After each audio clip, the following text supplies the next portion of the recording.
Hey everybody, it's Stork from Stork Plays Games, and today I'm going to do a tutorial painting video. So kind of a beginner's guide to painting. And I am by no means a master, which is why I feel I'm qualified to give a beginning's guide to painting, because I am a beginning painter. My goal when I paint is it looks better than the plastic that it started as, and that's it. And if it looks better, then I'm happy with it. So I'm going to show you guys something that really helped me out with my mental health throughout COVID and quarantine. And honestly, I started doing this years before. The wonderful people at Saltier Games really encouraged me to give it a shot and try it, and it just worked out really well for me. It became something that I could sit down at night and paint a little bit, and it just really helped me kind of unwind and concentrate on something else. So I'm going to give you some tips, and we're going to watch me paint a figure or two. So first thing I'm going to tell you, we're going to paint a figure from Wonderland's War, one of the newest games from Druid City and Skybound Tabletop. I got the deluxe edition, so I do have the figures.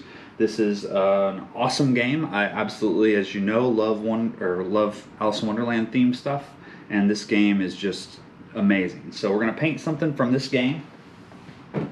So I want to give you kind of a beginner's like setup guide, and you can see I have this my other GoPro here in the shot, and that's okay. Off to the side you can see the glare or the glow. You're going to see a lot of shadows and stuff in this video. It's just the nature of the beast when I'm trying to paint. So and I'll probably move this one around, but over here I have a Ryobi, I'll just put it in the shot. So a Ryobi LED light that I can move. It's on a tripod. I love this light. It has a battery, or you can plug it in. I use it for working on cars, a truck out in the garage, anything, but I also use it for painting minis, and I have it just kind of over my shoulder usually, so that way I can see a little bit better. Now I started with a lamp, with one of those twisty lamps. So if you're just beginning and you just want to get something you got around the house, you can use a lamp. You can use anything if you need to. Maybe your lighting is really good and you can see better than I can. Sorry about that. So the other thing I have, and I'll switch over to this angle here, I have the Army Painter. I don't think you can see it on that camera, but it's the Army Painter. It's just a little paint rack. The reason I like this is because I can keep most of my paints on it, and I can move it in and out of my bar area at my home. So you can see that there's a bunch of paint and stuff on here. Well, I paint on here, and then I don't worry about getting paint onto like a table or something that I want to keep nice. So in this, I have a bunch of brushes, and there weren't even enough holes in here for brushes, so I just took my drill and I drilled in new holes and fit different size brushes in there that I wanted. It holds any kind of paint tube like this, this size. So it'll hold Army Painter, which I predominantly use. You're going to see in this video I'm going to use a special paint, Turbo Dork, and we'll talk about why I'm using that one. This is a brand new one. This is the only one I have, and I got it for this specific video. I also, the best thing that I ever got was this Citadel handle. And this handle here, if it comes apart like that, like it magnets. I think it's too dark to see there. And it'll hold different size bases. And I actually have two. I have a large one. I got this one when I was painting Rising Sun.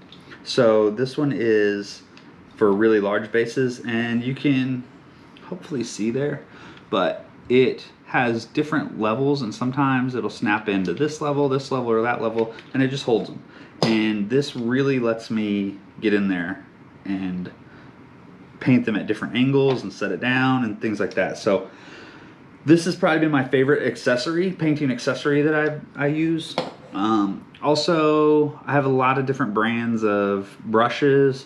I use a lot of Army Painters. The character brush is probably the one I use the most. I think I've had two of those. Another great, I got this Dungeons and Dragons set. I've never played Dungeons and Dragons, but these brushes were fine. So it doesn't matter, I mean, what the brush says. This one I think came from like Hobby Lobby or something. And then I have some like really specialty brushes. Games and Gears. The Katana, this is probably my favorite. And I'll tell you why, is because I don't see myself as a very good painter, but I'm an okay drawer. So I can draw and sketch and do things in ink, or not ink, in pencil pretty well. So for me, this one is like a silicone, rubber, whatever you want to call it, a tip. So it's more like a pencil. So I can dip it in paint, and then I can put like a fine detail on something with this.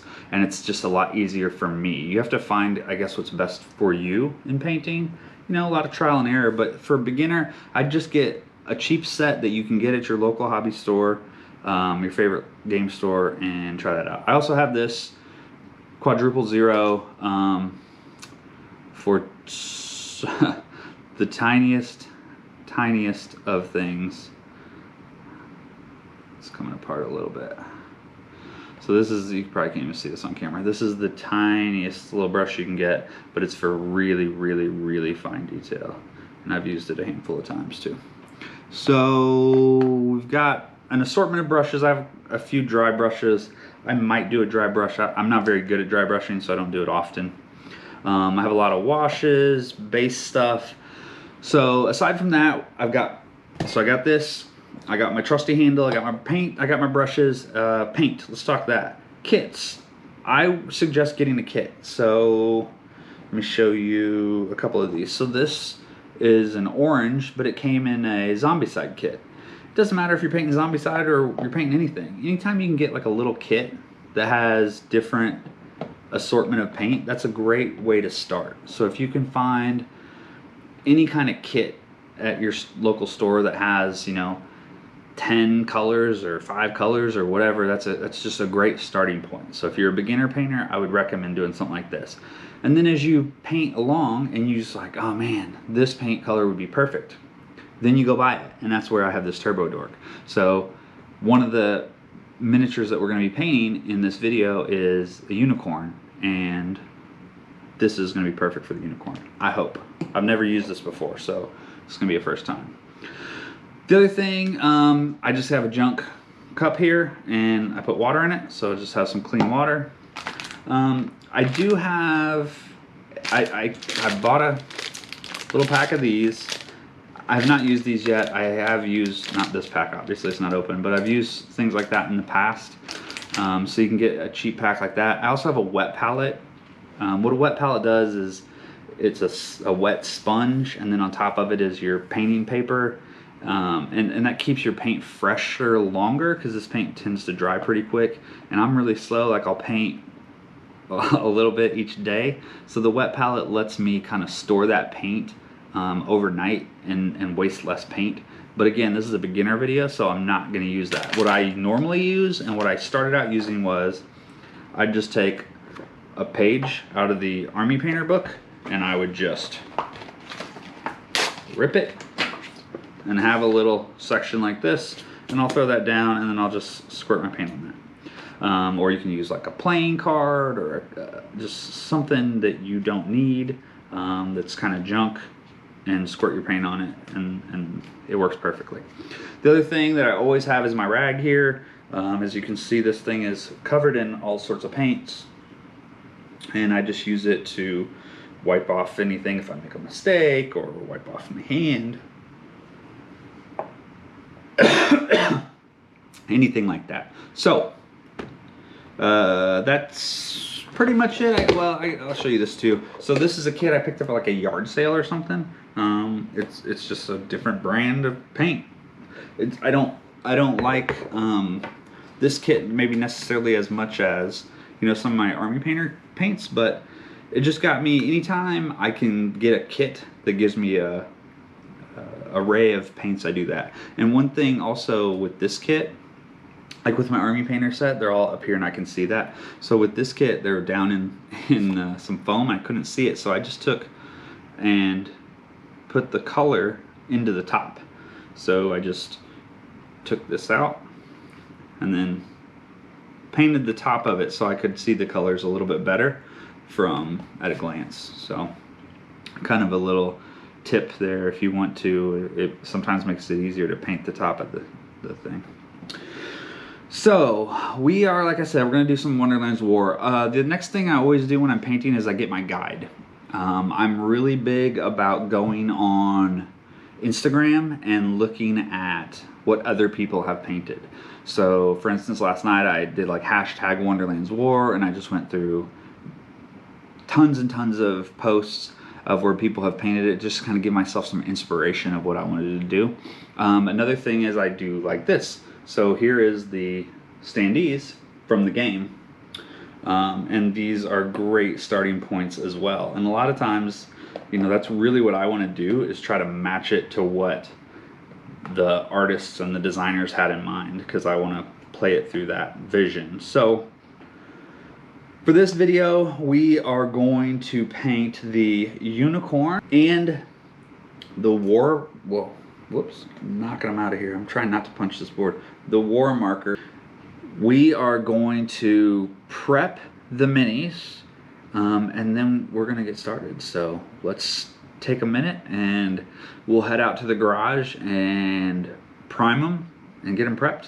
All right, so we're out in my garage, so I apologize, the lighting and the sound is probably bad, but we're gonna do some priming to the minis to kind of show you how to paint them. Normally I would have the doors up and I'd do this outside, but it is night and it is dark.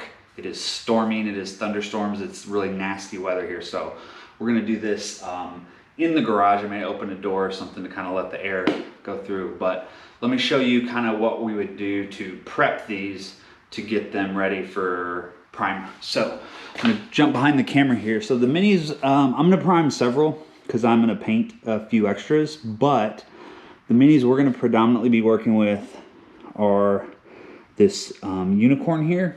I'm going to show you how to do that one. And this is from Wonderland's War, as I said. And we're going to start or do this first player, or not first player, the battle token. That's what this is. Shows where you battle at. This one's really cool, and I picked this one because I think that it can have just a few colors. So I'm trying to show you really how to do kind of some beginner painting. So what we're going to look for on here is if there's any rough edges. So that looks like a rough edge, but it's actually not. It is part of the sculpt. So if there was a rough edge on here, what you would do is take an X-Acto knife, like this guy here, and you would take the blade and you would just sort of like scrape with the blade. Not really cut very, I mean, you could if there was a piece that you could slice off, but really just kind of scrape that down to smooth that off. Now these minis are very, very nice. So I don't see anything that we need to really look at on here. So yeah, these are just really nice, clean sculpts. Most of the time, honestly, I prime them and I forget. So we've got our minis. We've got our supply here that we're gonna need. I know you can't see me.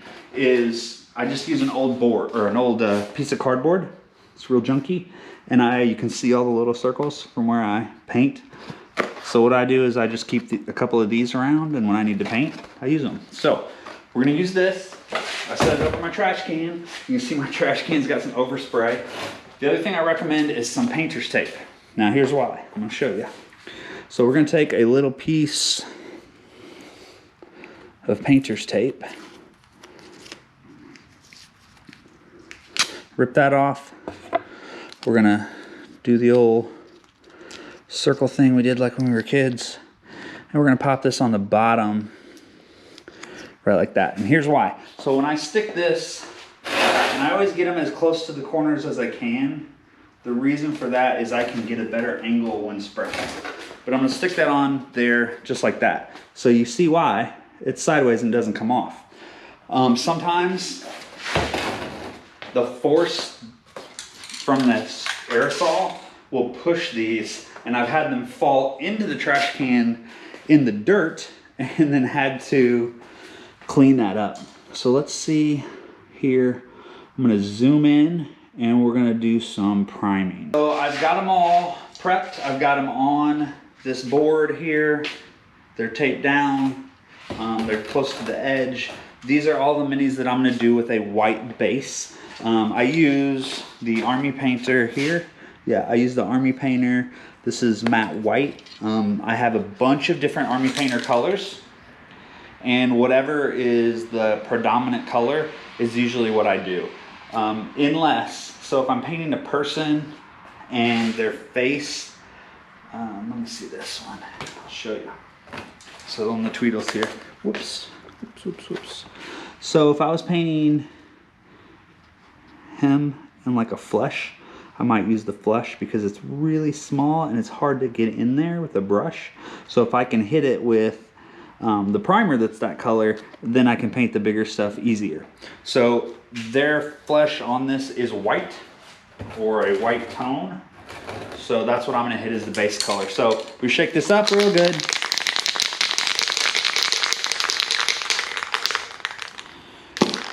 And we want a flat, even coat. We gotta get this primer on, otherwise the paints won't stick.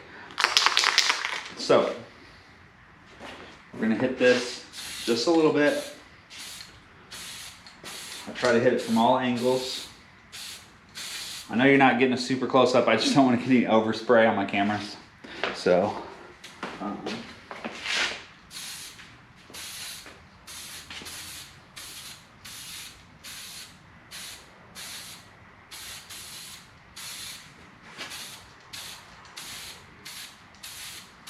so you can see I'm doing little short bursts. And I want to hit them from every angle. And I want to hit it low if I can and come up, because that's going to be the hardest angle to hit. Which is another reason why I use the trash can, because I can get down below it and spray up.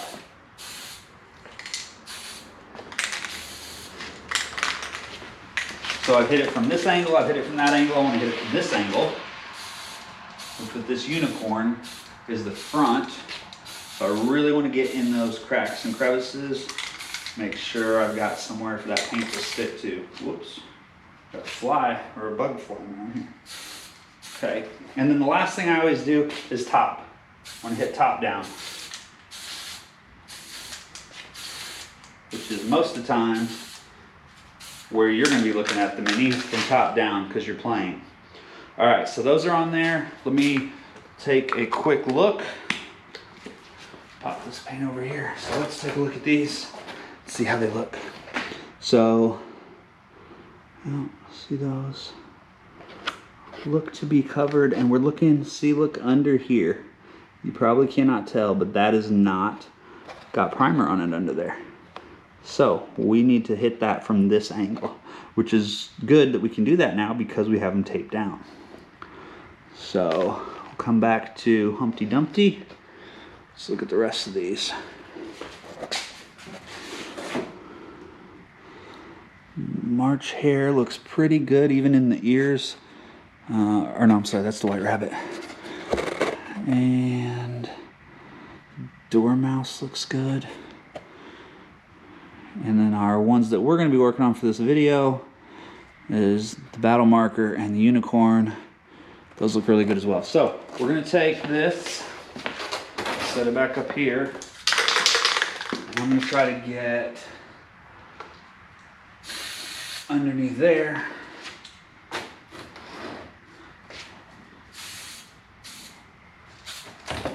Whoops. To get Humpty Dumpty. And you can still see the definition on all of these. That's what's important. So try not to glob it up. I have before. So, I mean, it's going to happen. It's okay. Usually it'll dry off, but also you can strip the paint off if you have to and start over. So we got those. We're going to sit this up. We're going to let this dry. All right, we are back. I've repositioned my light. I know it's probably right in my face and it's terrible for this camera, but it's gonna be better for this camera, which is more important because I want you to see what I'm doing. Also, I got myself a lemonade. Very important to hydrate while you're painting. I will tell you, don't accidentally dip your brush into your drink. I have done that before, so ruined a perfectly good drink. So the minis, like I said, we are going to paint. We are going to do this unicorn here. See if you can see that. See? Much better. And we are going to do this battle marker. So this is a sword with a rock. It's got some mushrooms on it. Heart there. And it's got a little vine crawling up it. So this is going to be a little more than 3 colors. That's okay. Let's start with the sword. So let me show you how this goes in here. Just like that. It just fits. I don't even have it in there yet. There we go. Fits right in that lip, and it holds it. Won't fall out. It's perfect. I can hit it from all angles. Love this handle. All right. Now, what colors do we want to use? Let's make a plan. We know that the blade is going to be silver, I believe. Let's look here. This has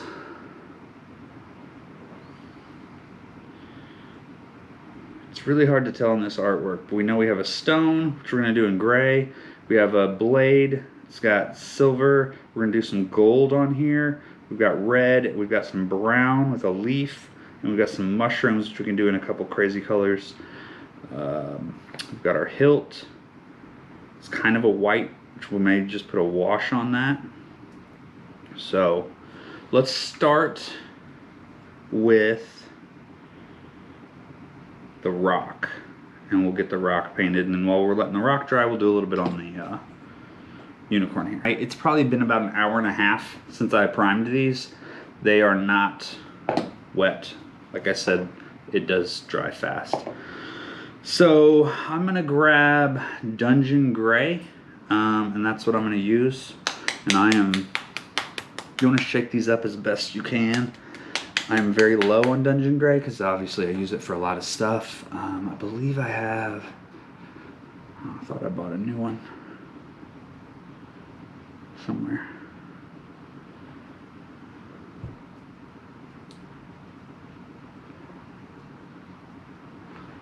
Maybe not. I thought I had a new one somewhere, but I don't see it. So I'm going to squirt out a little bit of Dungeon Gray here. Looks a little goopy. Could probably stand to have a little bit of water put in it. I like to put on a thicker coat and do less coats, and most people won't do that. But so I'm gonna dip my brush in the water a little bit. I'm getting a lot of shadows, so. And see, I'm gonna mix that up with a little bit of water to thin it out.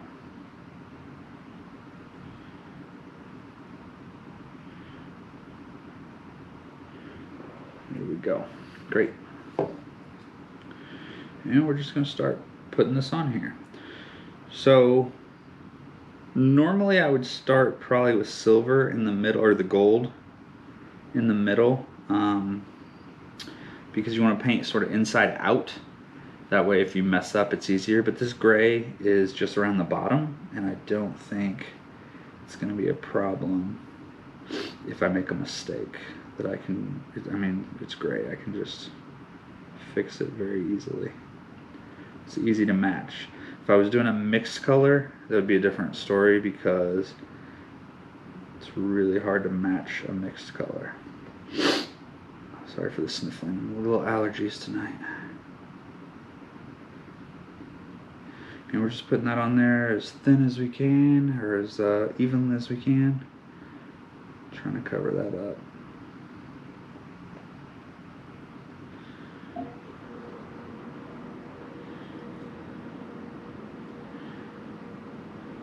The wetter the paint is, so the more water you put in it, the more even it's gonna be. But like I said, usually I have to do a couple more coats, so I don't want to have to do that.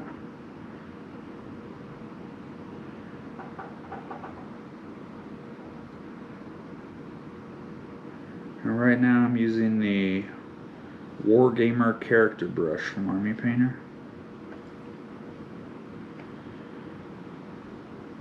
It's a great sort of middle of the road brush. It's not too big, not too small.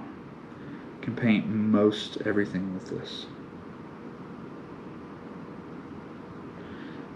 Another thing about the brushes, I know I said pretty much anything will work, and it will, but the cheaper brush that you get can sometimes lose bristles,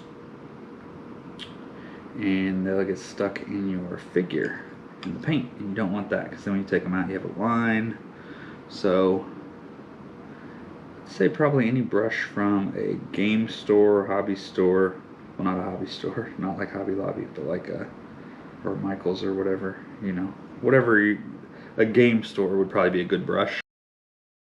But any like really cheap brushes from a hobby store I would not recommend. And I have some, not here. Let's see if I can find one, because I do use it for like varnishing and things where I'm gonna throw the brush away. So you can see these are super junk brushes.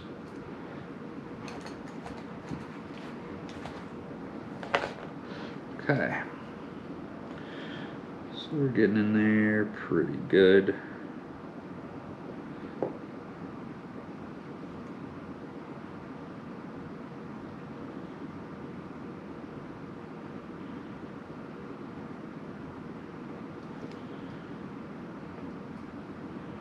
Trying to paint it a little bit sideways for me so you can see it better.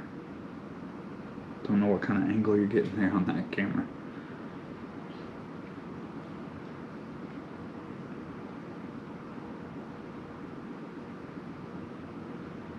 And the good thing about a mini, people are always like, I can't paint minis, I can't paint. I mean, they're 3D, they have the lines. All you gotta do is just like follow the line. Just like that. See, I got a teeny bit down there, but easily covered up later. Probably do the base in gray anyways, so it really doesn't matter.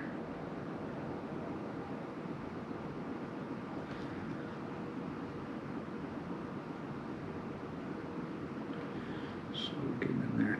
And this is, as far as mental health wise, I mean, this is just real calming for me. I can sit here and paint, have the TV on in the background for some noise. Obviously I don't have that right now. I mean, I do have a TV on, but it's muted. So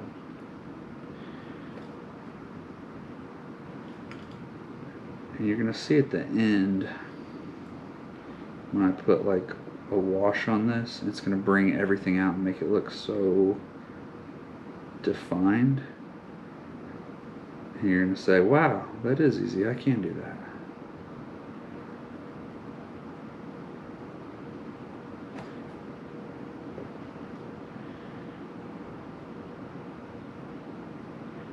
So just get in there. Follow that line. See, my brush is just following that vine. And if I do get anything on the vine, then I just paint over it with the vine, with the brown or whatever, green, whatever I'm going to use. Okay, so see, I just followed that around, pushed the paint up in there. There's little white showing through here and there. That's okay. It makes the rock look more like a rock as opposed to just a big gray blob. So we are there. That little piece there is a vine.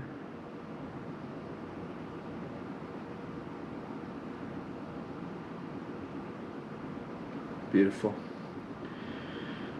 Alright, so our rock is, I think, set. Make it a little bit more around this.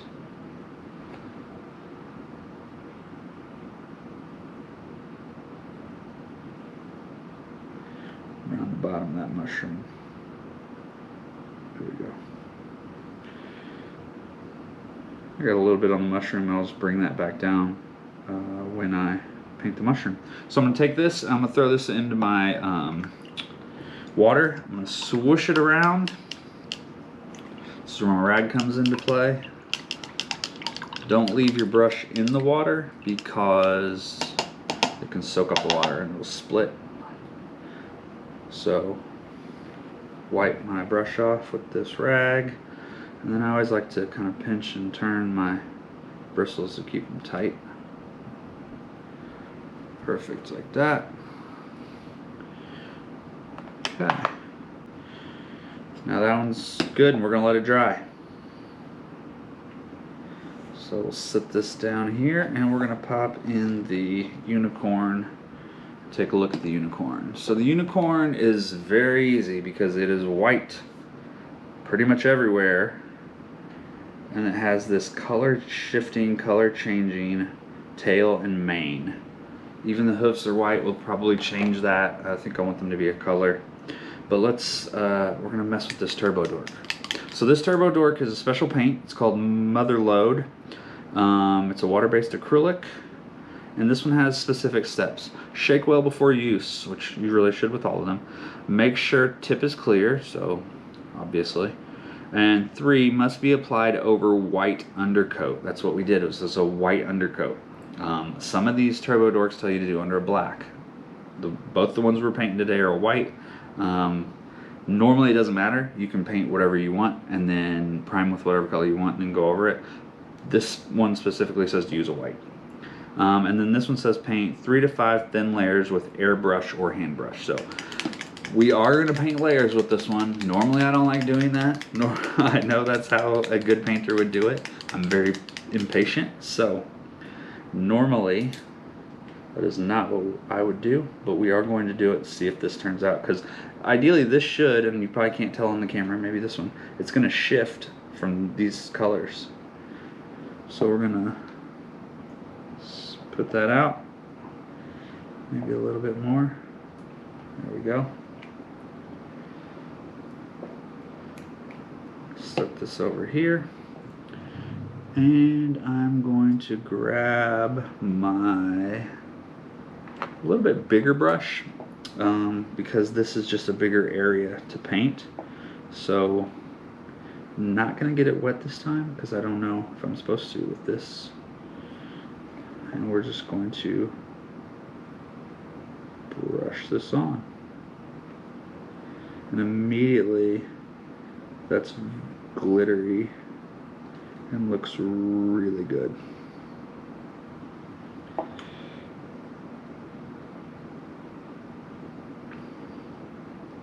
So I don't think this is going to show in the camera as well as I want it to. Man, that really looks fantastic already. I want it to be a little darker though.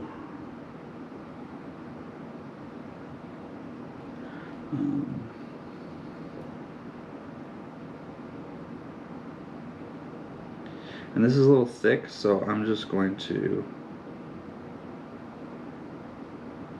use the brush and paint it off. And I can just like dab it into my rag there and clean my brush and then keep painting it, and that will thin it out again. And that looks really good. So we'll work on the mane back here.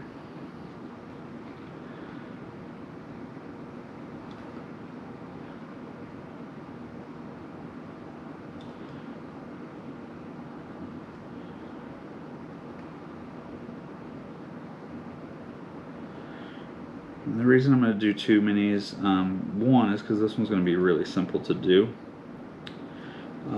but 2, it gives me something to paint while I'm waiting for paint to dry on the other one. So I'm usually painting several at once. Helps me, like I'll grab, oh I'm going to do these and they all require, you know, red. I use a bunch of red today, so I may paint a whole bunch of stuff red. So I typically paint little parts on minis. I think this brush is a little too big for these detailed areas, but we're going to give it a shot. So I'm just going to stay on the raised parts, not go down into the recesses. Just typically is what dry brushing is, sort of. Dry brushing is where you get paint deep in your brush, and then you get all the paint, you just wipe it all off to where the paint's really down deep in there, and then you just you brush over and it hits the high points, and it kind of brings those colors out.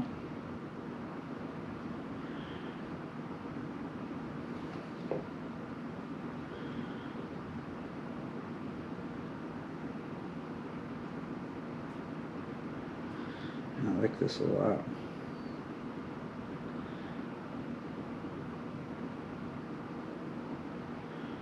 You can see anything I've painted on Instagram with hashtag StorkPaintsGames.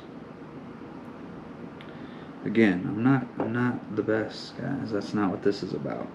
This is about you soothing your mind, having a hobby that you can enjoy, to sit back, relax, unwind,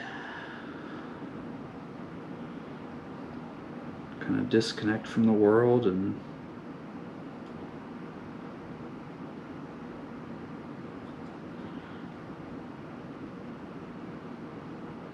just sort of do something for yourself, really.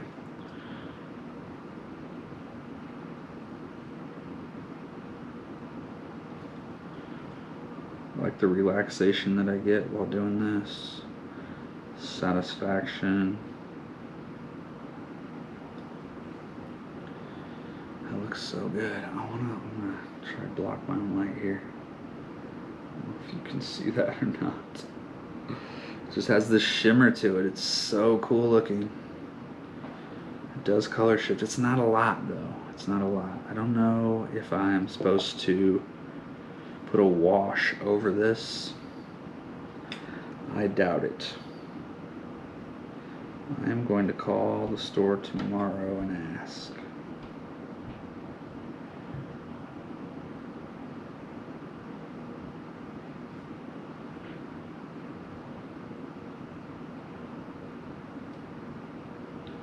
It's a little bit thick in here, so I'm going to get that out, move it.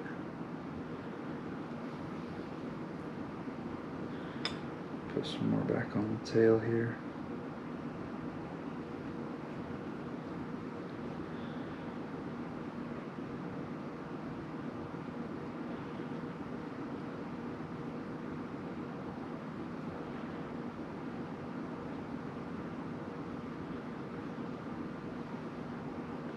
Looks like a unicorn to me. Okay, get underneath here. Try to be very careful to not get it on the body. And if I get it on the body, I get it on the body. I can paint over it with white. That's one of the real things, and I did get it on the body a little bit there. One of the things I love about the Army Painter, so the white primer matches the matte white. So if I get anything on here, I can just paint over and it'll be a match.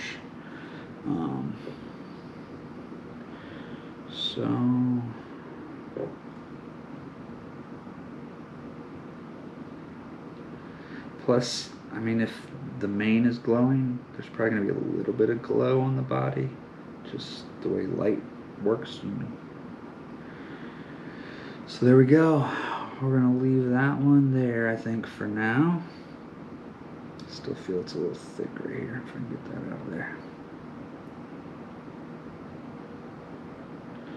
That looks really good for a first coat. So I'm going to rinse this brush out again.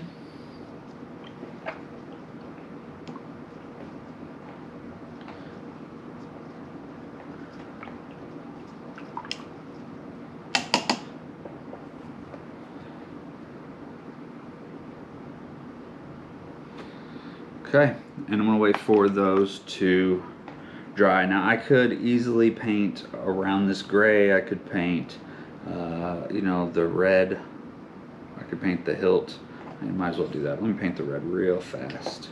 So we want to get that red heart painted. It's in the middle, so it's a good place to start. So I'll switch out my stand here.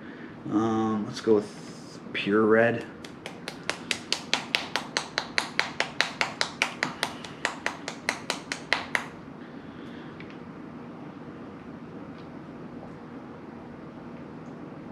Squirt out a little bit because we don't need much. For this one I'm going to use this brush. It's got a great grip on it, and it's a little tiny, so I can get some good detail.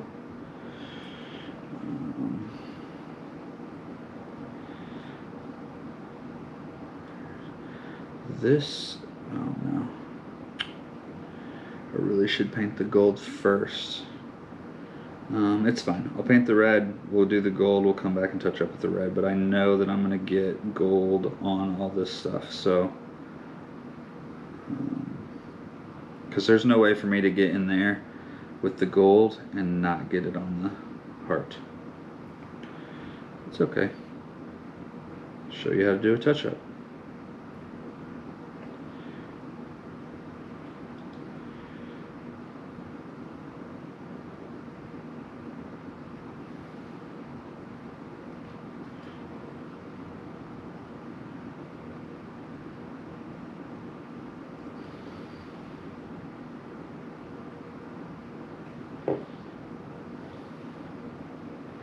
Yep, I got the red. I got it way too far down. And it's okay. Maybe not way too far, but it's far down.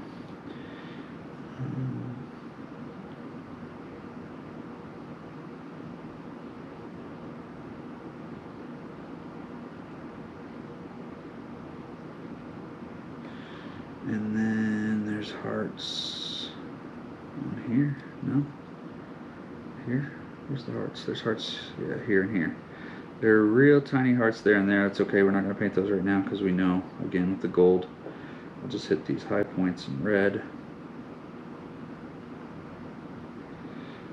Hit that there.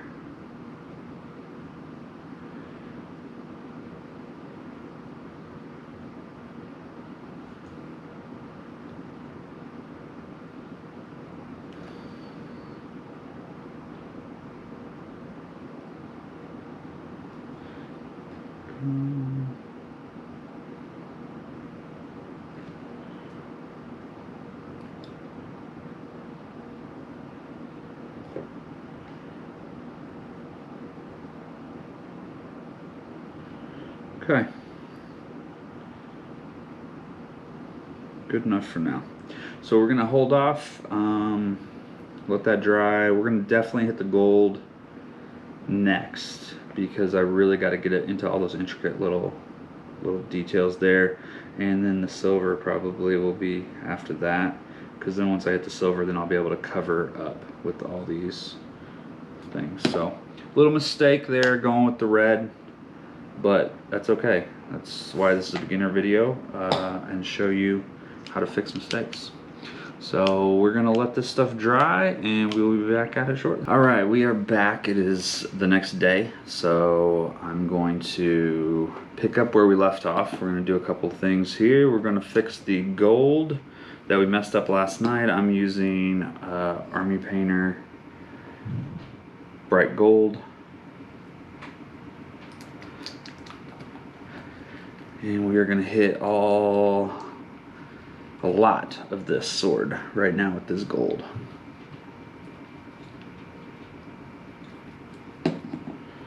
So the metallic paints have a black lid. I don't know why, but it's cool. Alright, so that's probably way too much gold, but we got that on there. Let's see, what brush do we want? Let's use, we're probably going to use a combination of brushes this time because we have some intricate details to get down into. But for the big spot, we'll use our character brush. As I told you, it's pretty much my go-to brush for most things. I got it a little wet here. Gold is a little thick, so thin that out a teeny bit. And we'll draw back inspiration here on what we're doing. So this is the side we're looking at right now. So we're gonna hit the hilt, some of this trim. The mini is a teeny bit different than that, so, oh no, there it was. This was the correct side. So we've got the, I'm gonna do the end in gold too. So we're gonna do this whole hilt here. that what it's called? I think it's called the hilt.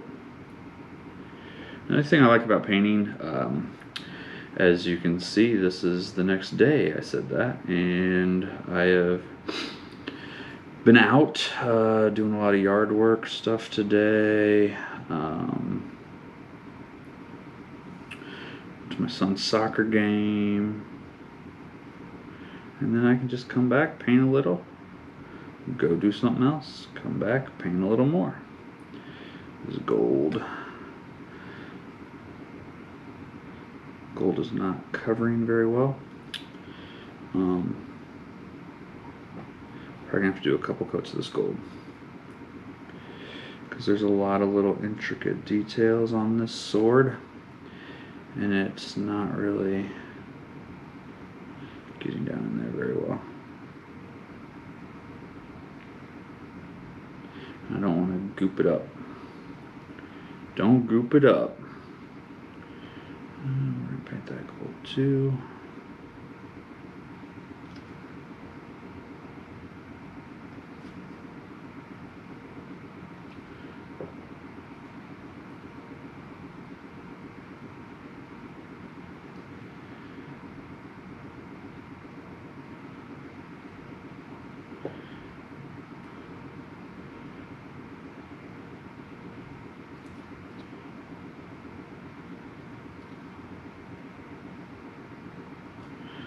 Okay. So I want to get right there. There's a little edge, a little lip I want to get, but I don't want to go too much.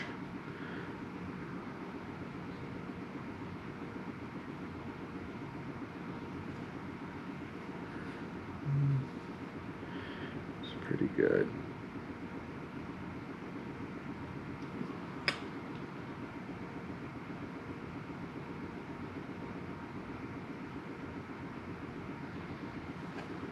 Okay, and I want to hit the end of this in gold too. I want this all to be gold.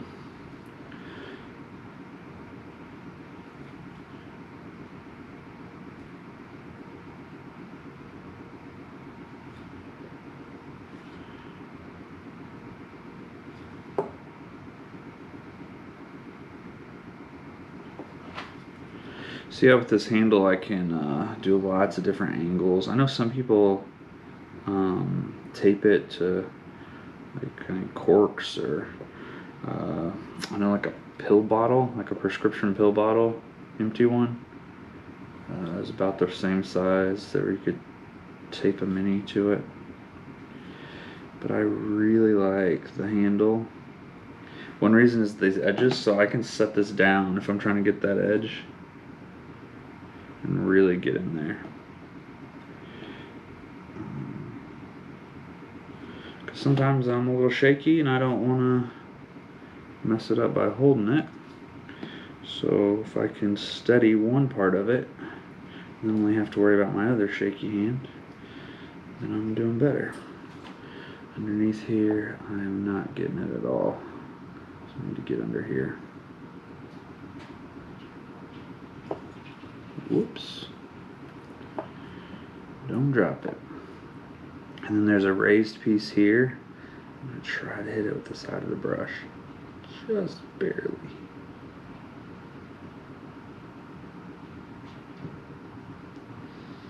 I got it pretty good there.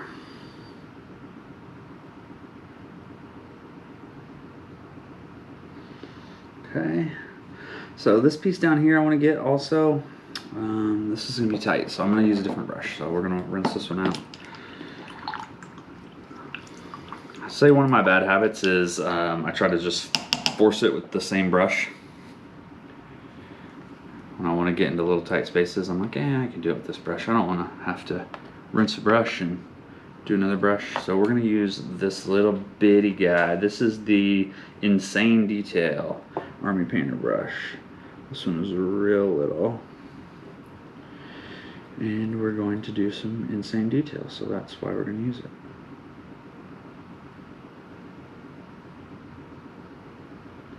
And if I'm real good, I won't have to fix the red, but have a feeling I won't be that good. But it never hurts to have some hope, right? See, I'm just going right over the top of that red, where I had that red bleed over. And it's cleaning that edge up really nice. Very good, very good, very good. Now I need to get into there with this gold. Well, in my mind I need to. But really, I don't need to, I guess. That's the other thing about painting. You can kind of do what you want. It's not going to hurt anything for me to not get in there. Nobody's ever going to notice that detail but me. But I'm also going to put a wash on this later. And that's going to get down in there. So really, I don't think I need to try to worry about it. Whew, that was tight.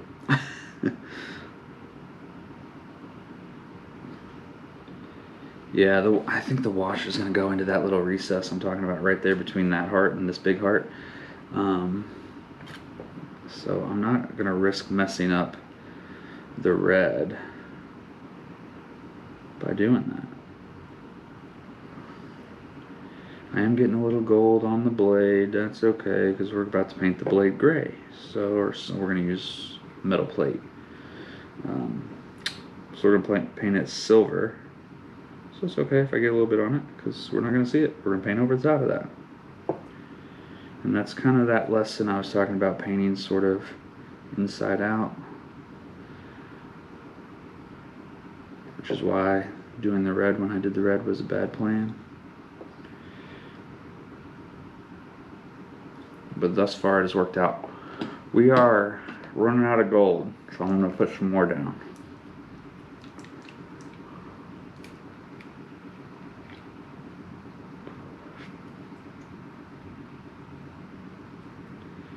Beautiful.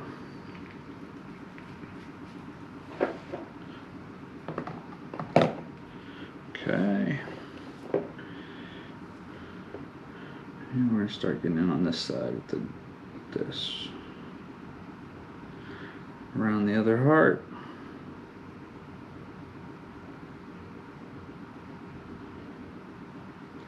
And right now I'm just cleaning up these edges. Trying to make them look good.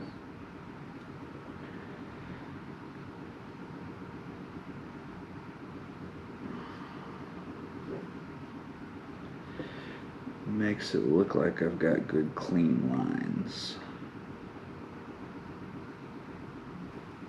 And again, the way to do that is just follow the grooves of the mini, follow the raised edges. Really is a lot easier than you think.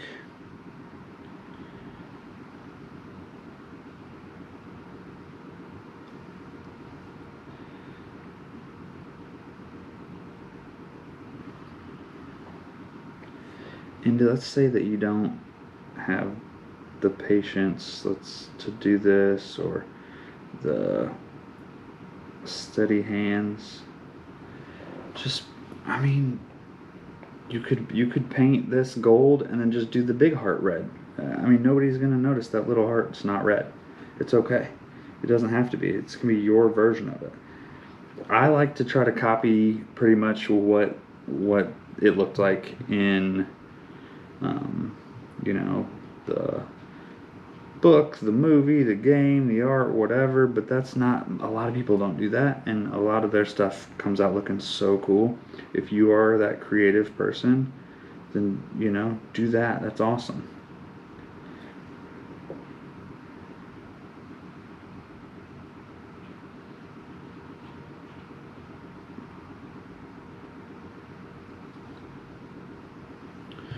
Alright, let's see where I'm at now. I think I'm going to have to let a lot of this gold dry so I can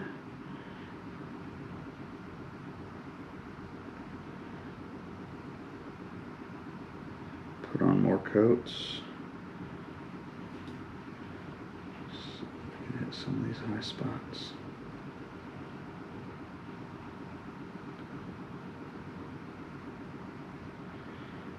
If you're looking for painting videos that are way better than this one, there's a guy on YouTube, Sinestro, something like that. I can't remember exactly.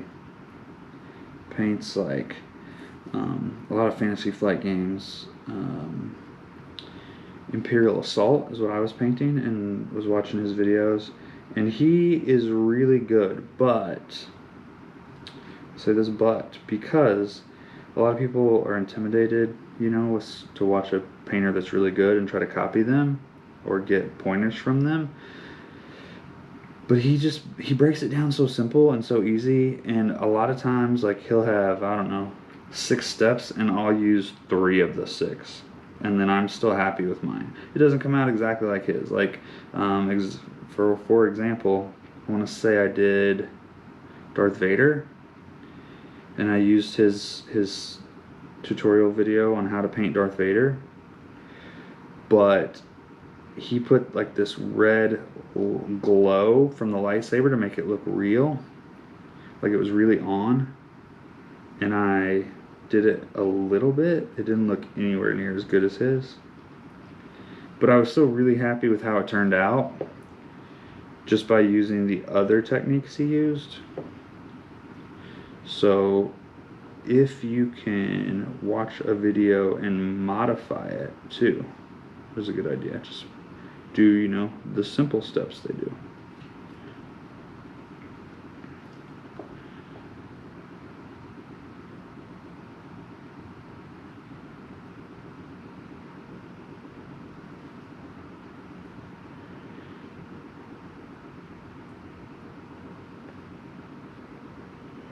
I don't think that was supposed to be gold there, but I just wanted it to clean up. I wanted a good clean circular, like a line there, so I'm just going to paint this gold. See? You can modify it however you want. I've painted things in that don't exist before,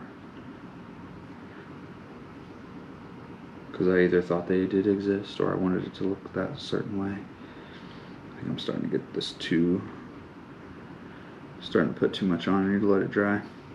Trying to press this for time, and I need to kind of let it go. So we're gonna hold off on that one. I'm gonna clean this brush out, and we're gonna set this down, and I'm gonna go back to the unicorn for a minute. So, whoops. Get that back in there and clean this brush. One thing about having a local game store is awesome is that you can call them, ask them questions, talk to them, go in the store, get tips. My local game store is Saltier Games in Indianapolis, Indiana, and they have always treated me well. They're great. I love going in there. And earlier today, I called because, as I said earlier in this video, I'd never used this Turbo Dork, and they recommended it. So normally I'll do my primer, my painting, I'll do a shade, some people call it ink, shade, wash, whatever you want to call it, and then I'll spray my sealer on there. Well, this Turbo Dork is like very shiny, and I'm afraid if I put stuff over it, it will mess up, so I didn't know what to do. So I called up there and I was like, hey, what can I do with this, you know, Turbo Dork, and how do I do this and that? And they were great and just kind of talked me through some of the techniques that they've used. So we are going to try that as soon as I find, oh, Milne oil right here. So I've got this Citadel, these pots. These, I do get a few washes or inks, like I said, and some base material in these Citadels. Also, these contrasts are really cool. They're basically a paint with the wash already built into it. They're just to make it super easy. And I've done it to a few Batman figures. My favorite wash is really the Strong Tone from Army Painter, and the first thing the first time I ever did it, I did it exactly like the book. I spray painted the primer. I painted the couple colors I wanted. I dipped it in the strong tone. There's like a can that comes in, and then you shake it off, and then you spray it with the sealer. Well, actually, the sealer's in that strong tone, but they come out kind of shiny. So if you want it to dull it down, you can spray it with a matte. And it really looks really good. And for beginners, that's what I recommend, and that's how I used to do it. It was so great, and it was so easy.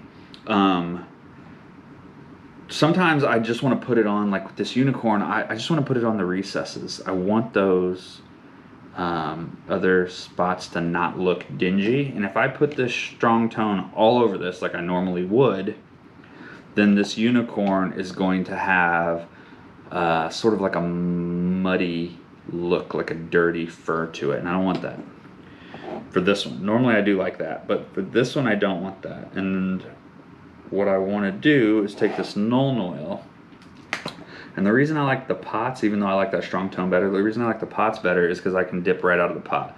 With this one I'll have to put it out on the paper or on a wet palette or something, and then I'll have to use it out of there. And for this I can just use exactly what I need when I need it. So we are going to use, let's see if that's too big. I'm going to use this. Alright, so I'm going to use this hobby brush, and what I'm going to do is take this Nuln Oil, and I'm just going to put it exactly where I want it.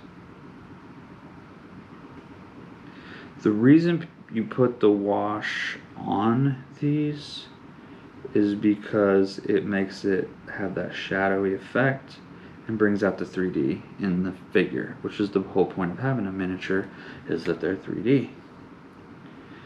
So we are going to put this, and I'm putting this over the Turbo Dork, just the first coat. We'll be putting more coats on here later. And this is so subtle, but you can see how that dark is sitting in those recesses now. And that's exactly what I want it to look like.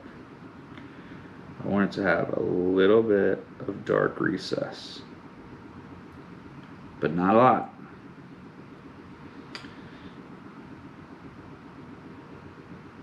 So this is really watered down paint, essentially, I think.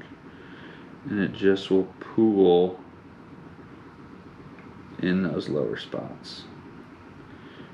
So that got too much on the end, I don't want it, so that's where I was talking about with my rag. I just want to wipe that off. And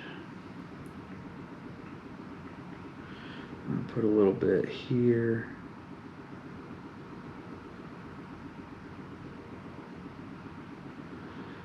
See how this is really, see the difference?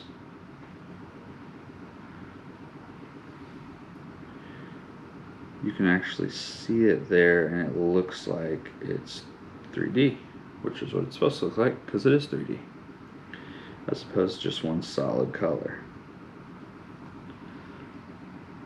And this will go in all the recesses, even if I just slop it on like I normally do.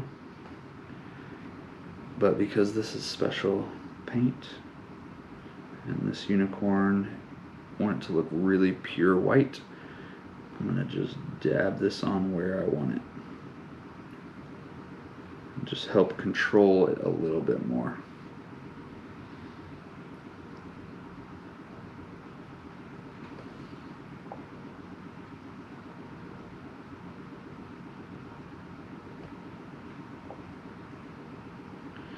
That already looks so much better.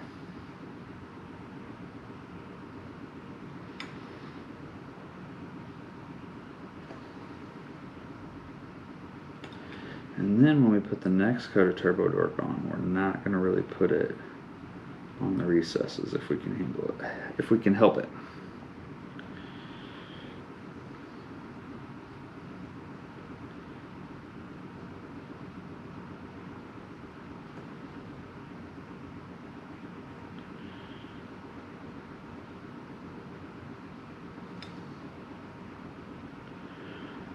Another thing for like the eyes. So look at this. See how that eye looks good now? You could see it. You couldn't see it before. Now you can see it because I put that known oil in it, and it just sits in those recesses. Same with the nostrils here.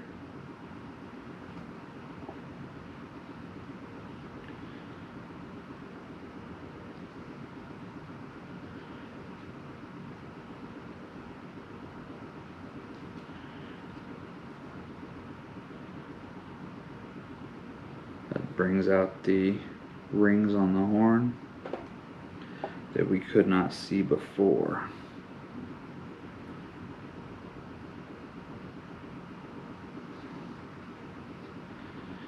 And I just want them everywhere where there's a little crack or crevice. Pull this up in there.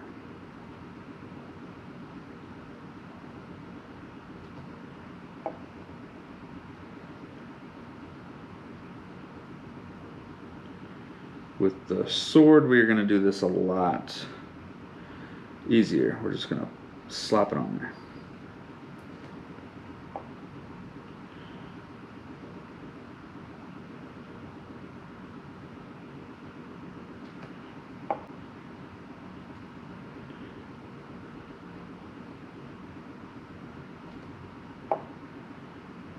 And I, again, almost never do this way. Very rarely do I do it this way. So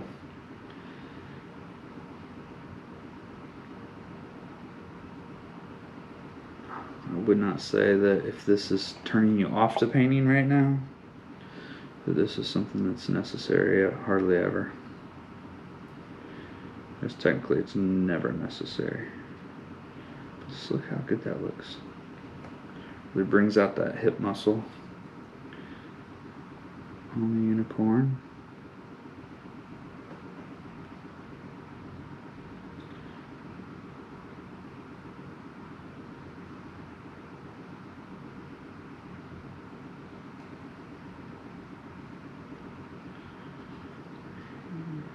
Go in here.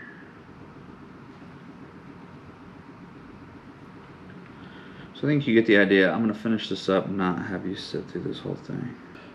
I'm back. The paint is dry. So I was reviewing a little bit of the video from earlier, and you cannot see at all how cool this unicorn looks, sadly. So I'm not gonna do a whole lot more on camera with the unicorn, because it's just essentially a waste of your time, and that's terrible because it looks so good. But you can see hopefully how that Nuln oil brought those details out to where it was just plain white before. So I'll show some finished products, but we'll mainly focus, and really aside from putting a couple more coats on here, that's mostly all I'm going to do on this, maybe a base or something, and I'll just show it once it's done. So let's get back into the battle marker, because this is where the importance is. So let's take a look at how this turned out. So we've got the gold where we can still see some white showing through. Our rock looks pretty good. The heart's not too bad, believe it or not. So let's do some more gold. And I think, unfortunately, yeah, that dried. So I'm gonna need to, I put a little too much gold on there last time, and then I'll let it dry up. So we'll put some gold out. Oops. That's probably not enough. I'd rather have not enough than too much, because I can't put it back in the bottle. I do have a bigger brush this time, since I'm going to go over the bigger areas. And that's what I'm trying to do, is just hit these big areas.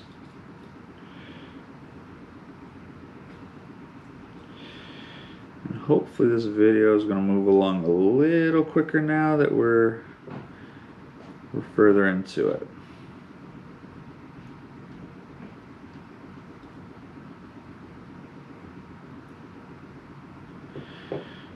So right now we're just trying to get this gold to cover up, put on a second coat to cover up the white spots. And it really doesn't look bad with that white showing through. It kind of looks like a tarnished gold a little bit, which is kind of neat.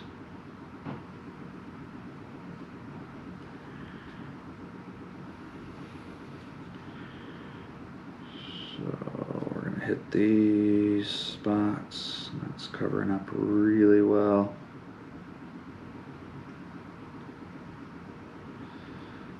But if you were okay with the one coat, that would be fine too, because like I said, it does look pretty neat. It's like a tarnished gold.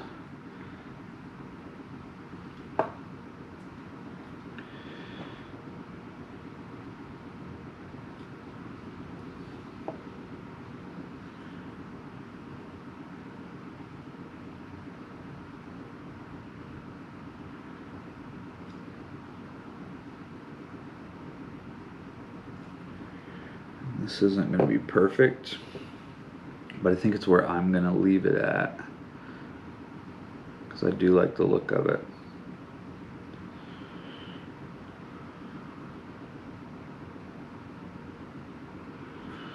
So I'm going to get under there. Back here is important. Let's hit this one.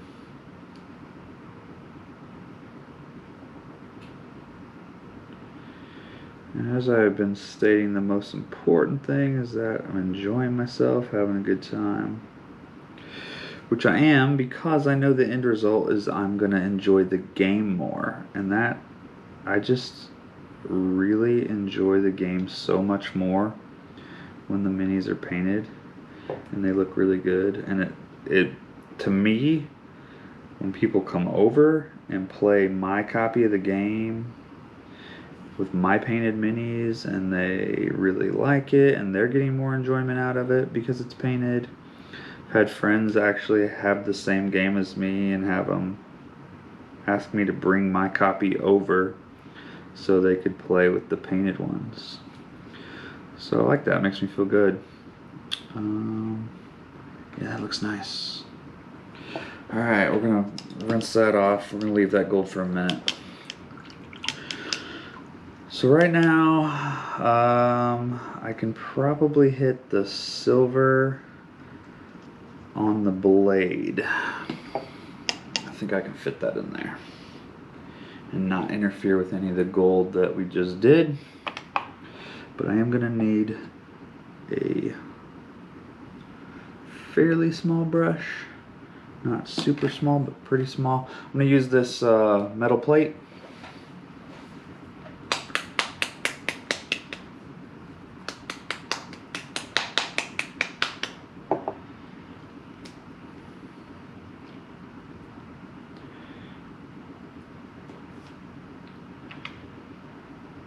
The metal plate covers really well. Again, Army painter paint, but that's way too much up there. And I got gold. It's like bleeding out there, so this is going to be great because it's going to cover that up. And that is exactly what it just did.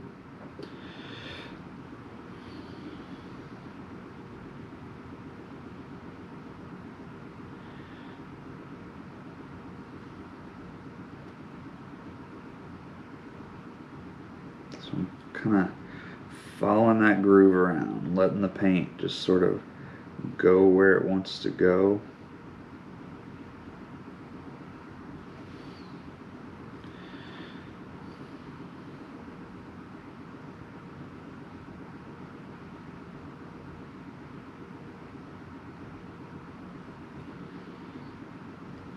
Got that silver on the gold a little bit.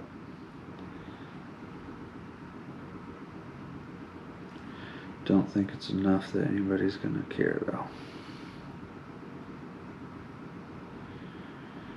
Alright. Where this blade meets this rock, I'm gonna get a nice line there too.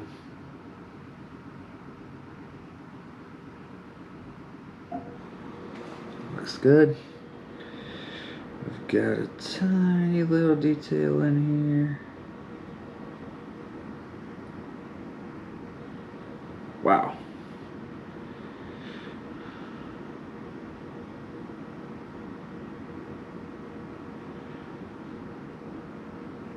Some tight quarters here. And I am absolutely getting gray on the wooden vine. And I don't care, because I'm going to paint that later. So it's more important right now to get this metal done right in these little cracks. And then when I go back over with the wood, I'll paint over what I'm messing up right now. Yeah, so right there you can probably see I've got silver on this vine. Doesn't matter. I haven't painted the vine yet. I'm going to paint it next. So that's why we're painting this sort of inside out. It looks really, really good. I like that a lot.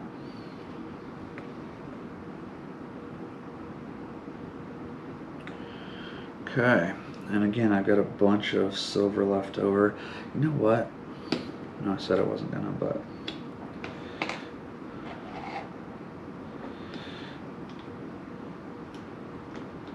think I'm gonna just put some, because I have this silver, see what a silver hoof would look like on this unicorn.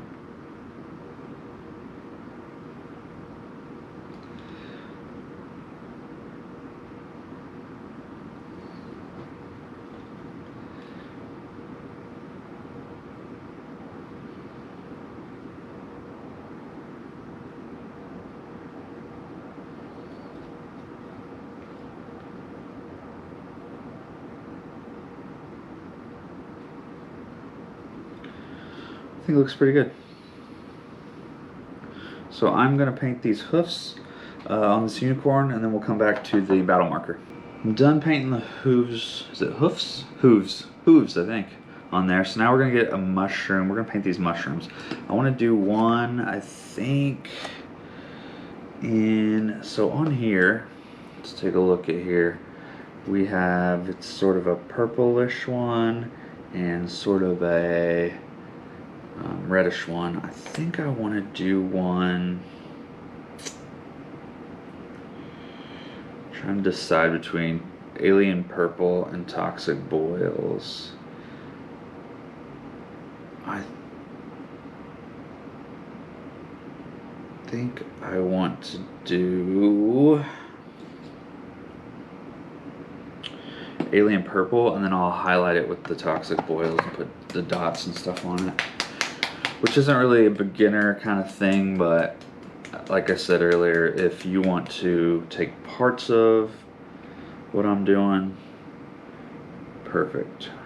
But I am going to add a little touch-ups here and there and some things that I like, because I mean, it's going in my game and I want it to look kind of the way I want it to look, which is exactly how you should approach it. However you want your game to look, that's how you should do it.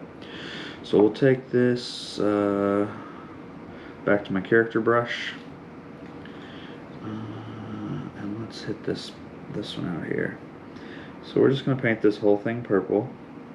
Purple is a very thin color, so it's not going to cover well at first.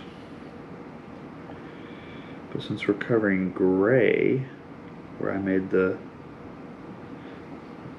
I was going to say mistakes, but not really mistakes, where the gray touches the mushroom, and I came a little bit over onto the mushroom.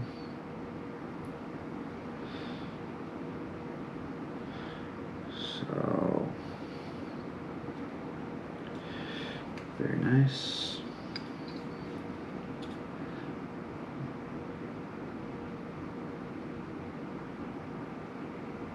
So you can see the purple's doing kind of what the gold did,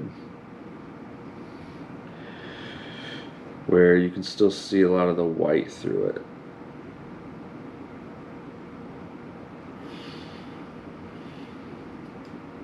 So we'll probably potentially need another coat of this purple.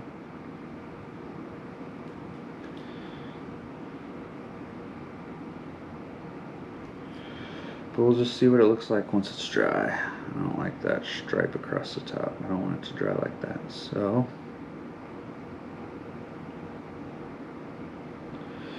this is a little bit too glooped up, so I'm gonna dip it in water. I'm gonna rinse my brush out. I'm gonna take this dry and try to thin that out some. And then we'll reapply.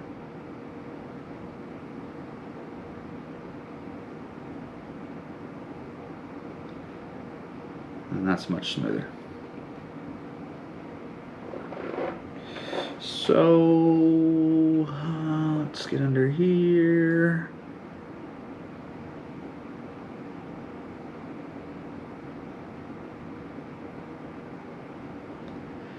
Love it. Okay, I want that purple to dry. I'd like to do orange. So let's paint this orange.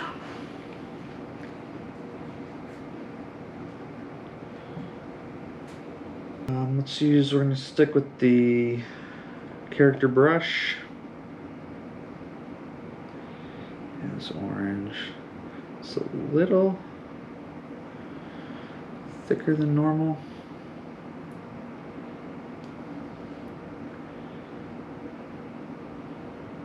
Probably getting down to the end of the jar.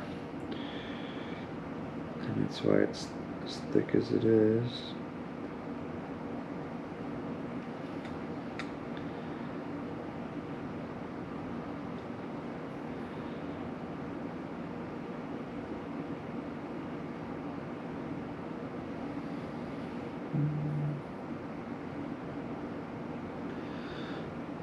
This is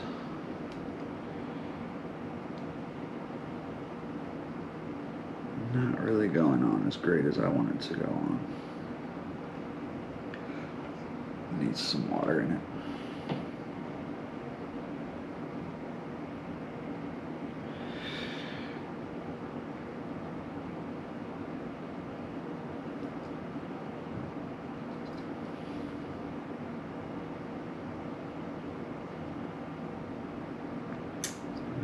Better.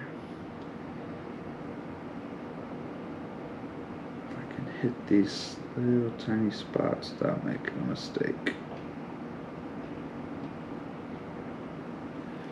If you make a mistake, that's fine. You can always go back and paint over it. But if you can somehow not make a mistake, save yourself some time.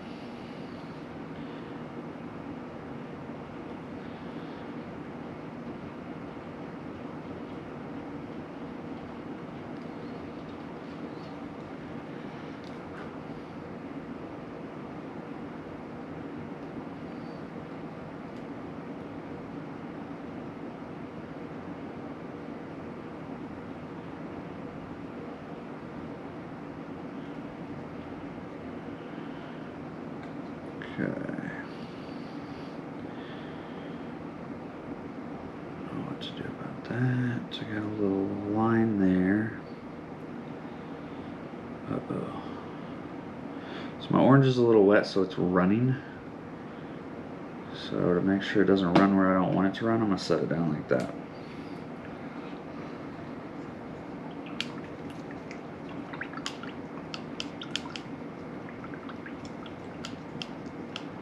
So right now I'm going to wait. I've painted on several colors and I want those to dry because I don't want them conflicting with each other, running like it's doing now. I'm going to have to do a little bit of cleanup, I can tell already. But we're getting really close to the end of this one. So we're going to let that dry and we'll come right back to it. So we're back with, we just painted the mushrooms, orange and purple. The purple came out pretty good. The orange, a little thick here and thin there. So I'm gonna have to do some cleanup work on the orange, but not too bad. I mean, still a little on the purple there too. The underneath side I like because I wanted it to have like a multicolor sort of shading. It's really hard to see on there, isn't it? There you go. But that's okay. Right now we're gonna do the brown. I'm gonna use leather brown. I want to do the branch, the little vine. And then I'll come back to the mushrooms. We'll hit the leaf last. There's one lone little leaf on the vine. We'll hit that last.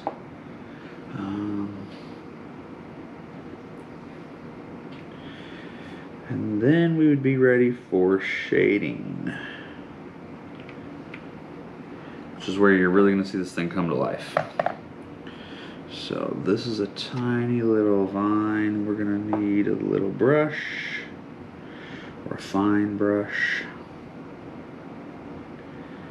Start way up here at the top.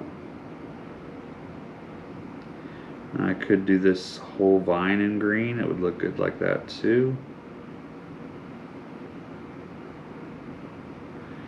But I don't want to. That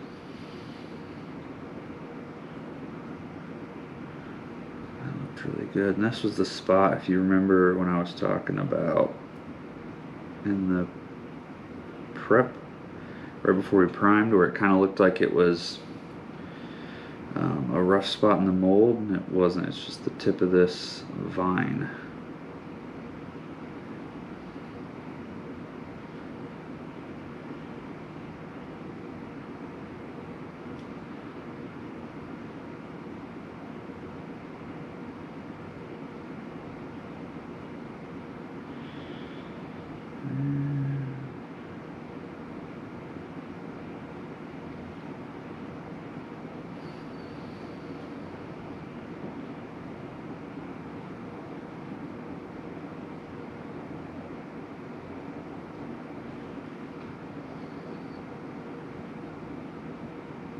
I'm not talking much. Sometimes I'm holding my breath on this detailed parts.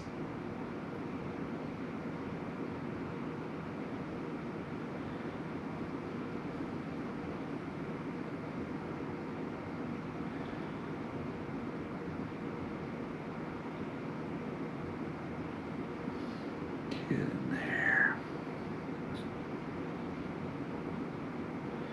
Remember earlier I said I was going to get gray onto the vine, and I did. So now this is the spot where I would clean that up. And that's why I'm being so intricate and trying to get into these little crevices. These little recess spots right here.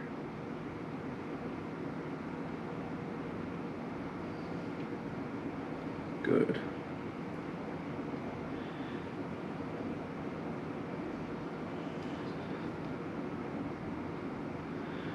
There's the leaf, so I'm going to try to avoid it a little bit.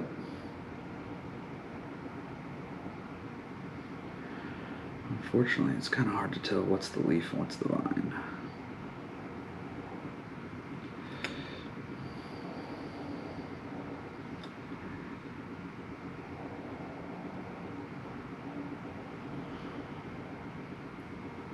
And the vine runs in between the sword and the mushroom, which was that little gap earlier. I was trying to figure out what I was going to do with it. Well, the answer is I was going to do nothing with it, because that's where the vine goes through.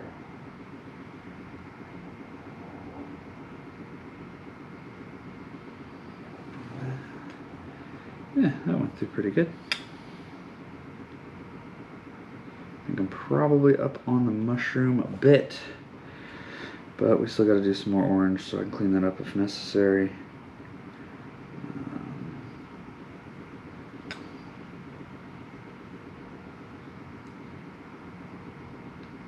Or I can leave it, just act like it's a wider vine right there. And that's pretty good. That should be the leaf down there. The other gray part down there is mushroom that needs to be cleaned up. That's good. There's a little bit in here I want to still get.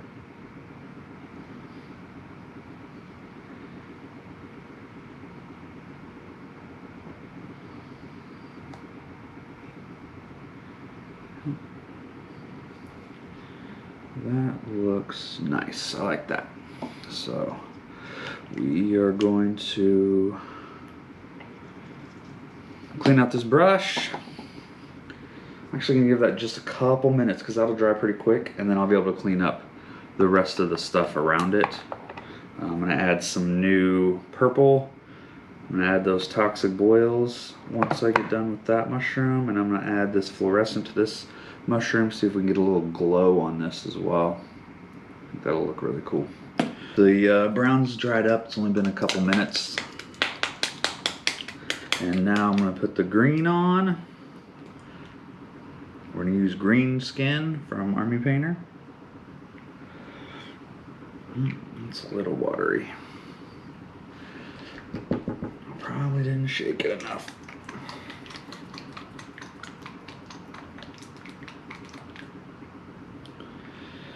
I really don't want this one to run.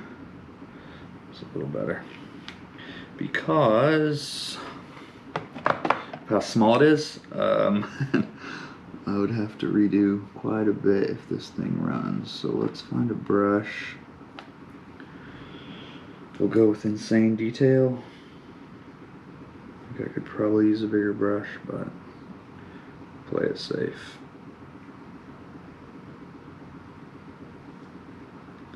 This is still kind of runny.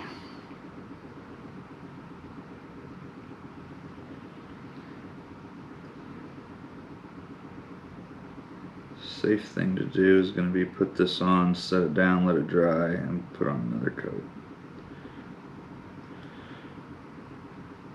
Because this is way too runny, and it is going to drip down my rock and mushroom if I don't play this correctly.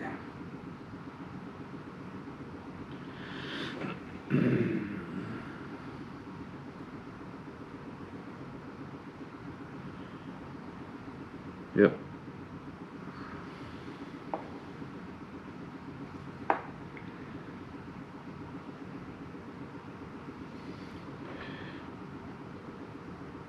I'm not doing as good a job as painting in the camera as I was earlier because it's so little. I really need to get a good look at it. I'm kind of sitting sideways here, so let's let that dry. Again, shouldn't take very long, a couple minutes again, and be able to finish this up. Finish up, add some more green hopefully, do the orange and the purple.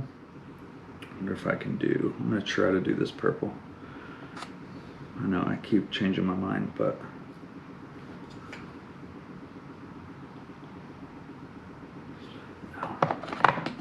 we're going to put a second coat of this purple on. I want it to even out. So we're back to alien purple. We don't need a bunch because we're going to put a real thin layer on. Make sure I keep this tilted so I don't spill that. Or get that green to run. So here we go with alien purple. And we are just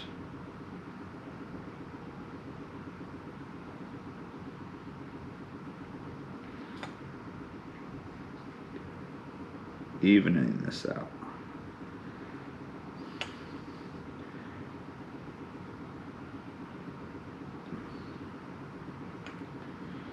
It's gonna look so much better.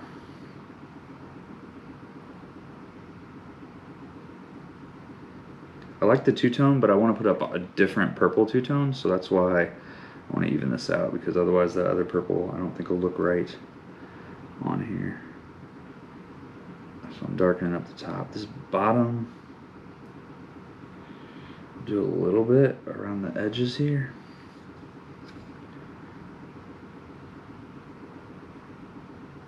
But I don't want to do all of it. I want it to have that weird.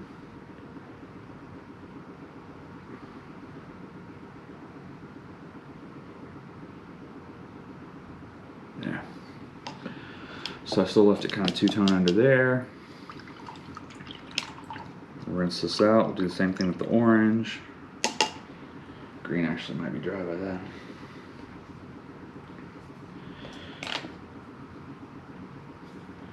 Sure my green's not running, and it is not. Orange, prison jumpsuit, orange.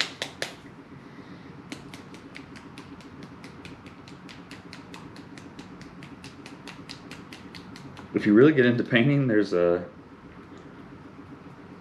nail polish shaker or something on Amazon you can get, and it'll shake up your little bottles of paint. I don't think it really does much better than me, but saves you the time, I guess. So we're gonna just do the same that we just did to the purple to this orange. We're just gonna even it out. The orange is already on there real thick.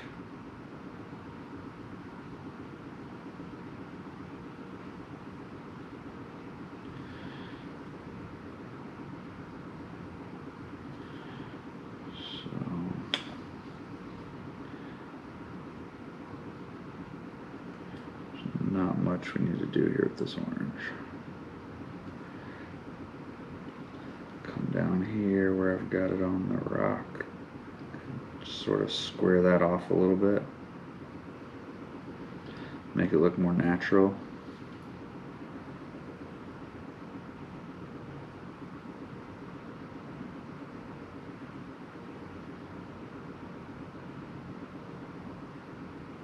There we go. Okay.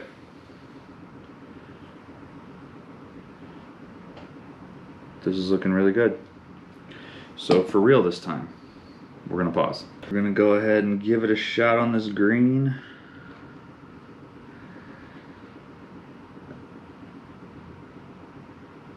I'm just trying to get those edges.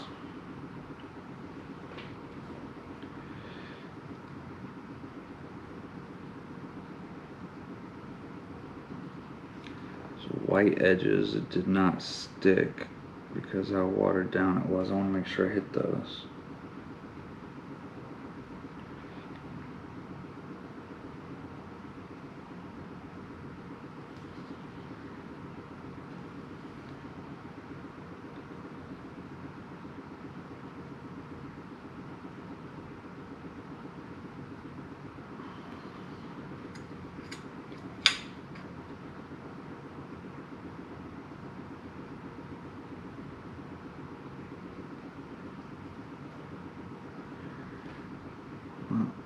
I got purple on my hand here.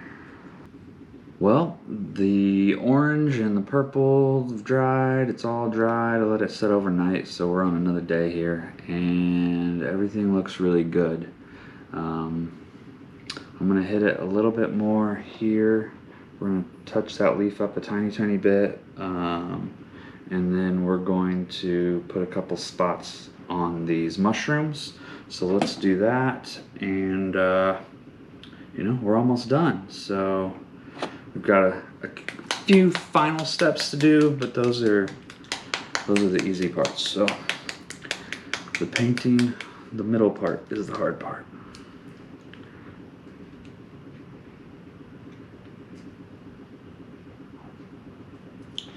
And that's probably too much green. I just needed a teeny tiny bit. It's hard to squirt it out. So we're gonna get here. I just want to hit that raised area that I was missing previously, so you could see the white through there.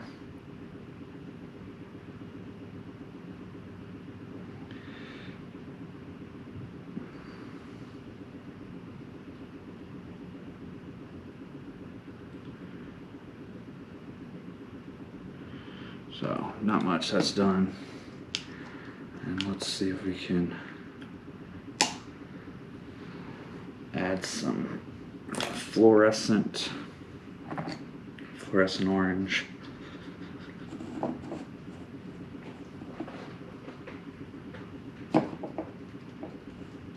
So there's a little bit of like dots and stuff on there. I just want to add some real small, whoa, that came out a lot. It looks nothing like this. I don't think I did a really good job shaking this. We will see. Should be in there upside down.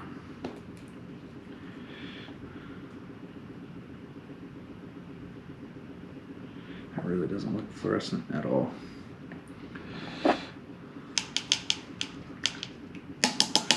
I'll leave this upside down for a minute. And I'm gonna grab the purple. Which one did we want? We wanted toxic boils.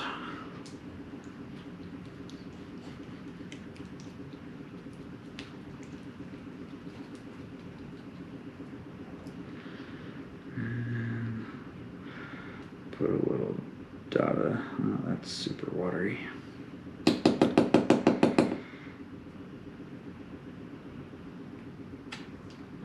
That was way too much. Way too much. I'm gonna look and see if there's anything else I can paint this color that I already have primed, so I don't waste a bunch of paint. Alright, we have tiny little dots here. I don't really want this brush. Let's get a different brush. One to put little dots on. How about you?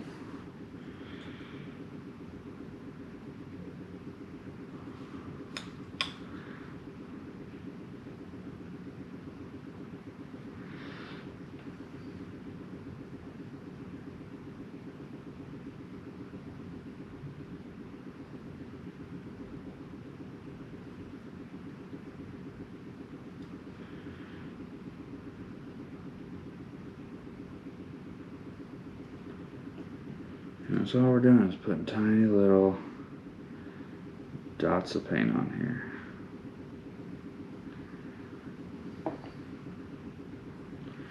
I just thought it would make it look a little neater. Let's come back here.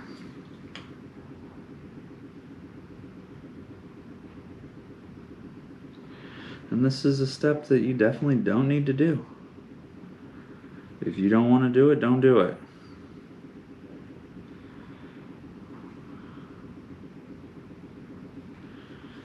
But I like it.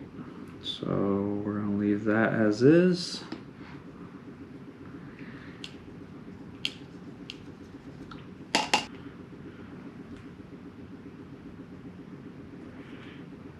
See that second splotch there? There we go. Now we got some fluorescent. Had to waste a little bit of paint to get that. That's okay. And I don't like how we use this brush.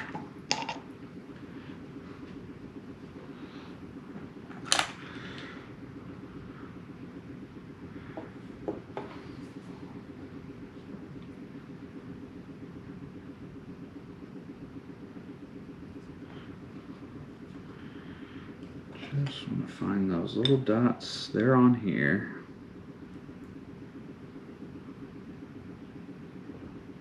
Fill them in.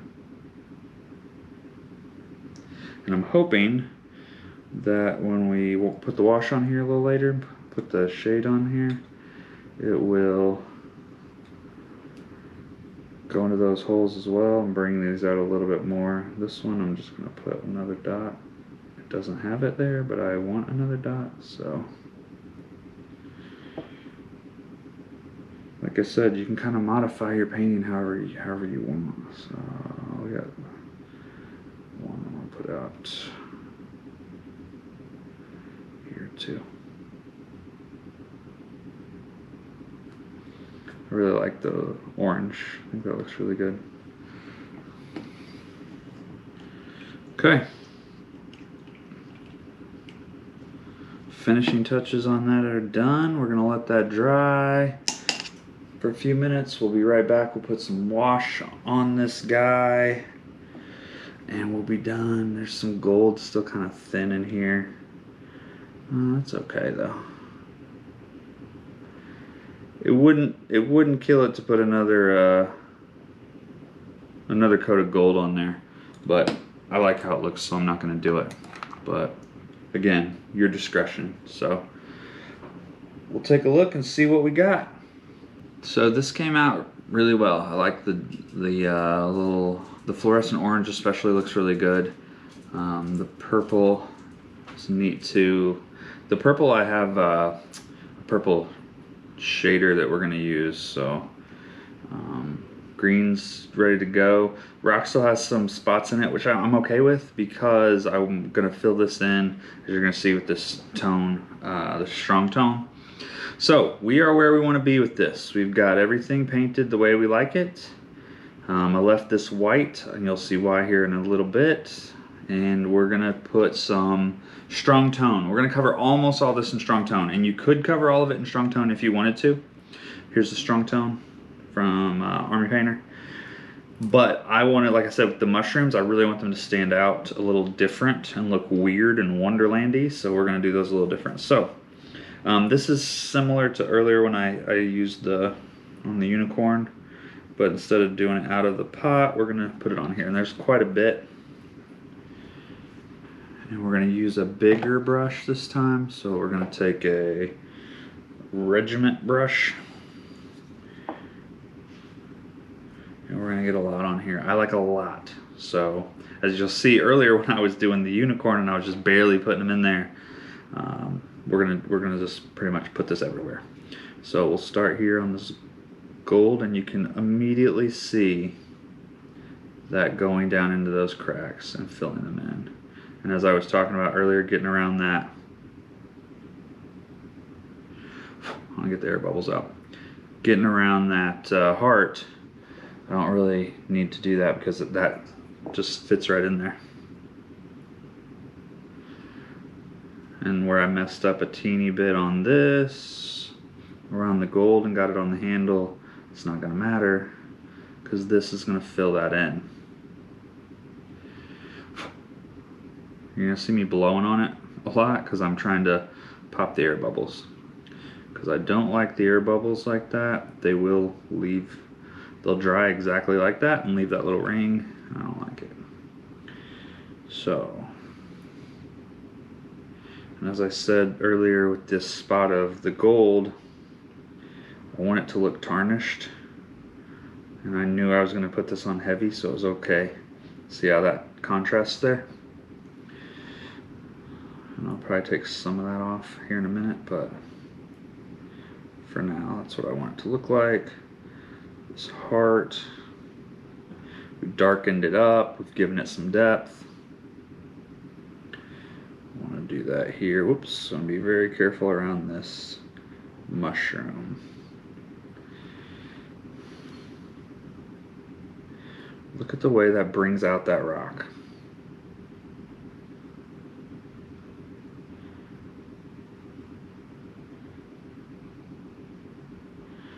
See how much different that looks than this side? I love the strong tone. I'm going to put it everywhere.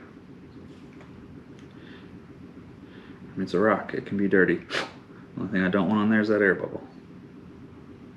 And if you get a little too much, see how I just grabbed that and pushed it around?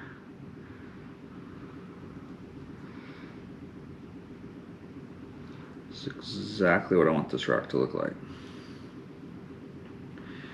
An old, dirty rock stone.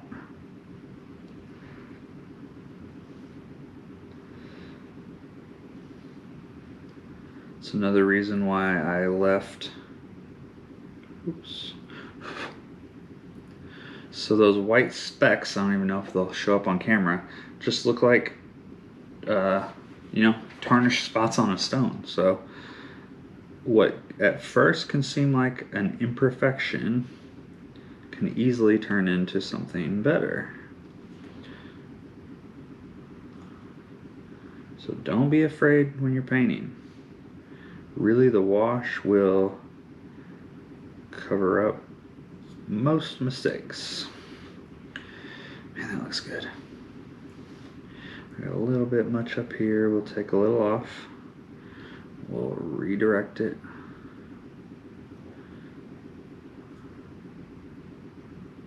Want this to look a little dirty. Lots of people have grabbed onto this, trying to pull this sword from its stone. This is going to fix this branch. This vine is going to look great as soon as I get the shade on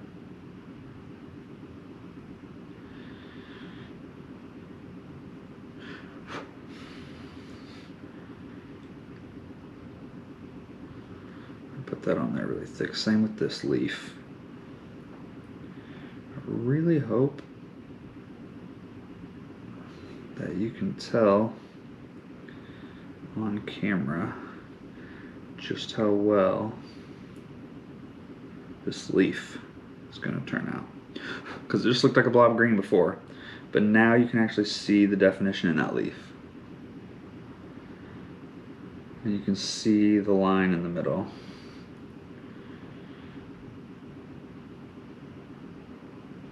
And the same thing on this vine. You have like lines in the vine. You can now see the difference between the vine and the sword. Clean up a little bit of that.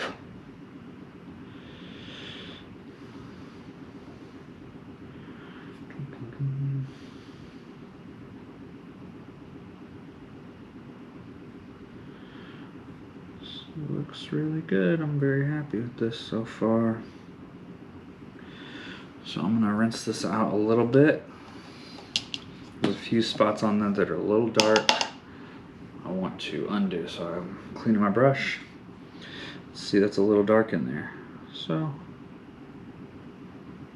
take a brush without anything on it and pull it back out. Rinse that off. Dry your brush again. So that's the amount I want now, so I'm going to leave that. We'll come back over to this side.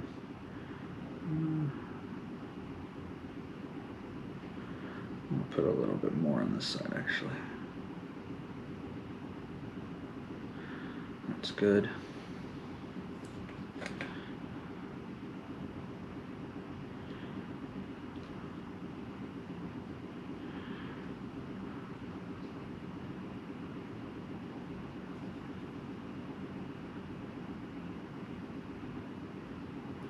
And we could put this all over the mushrooms.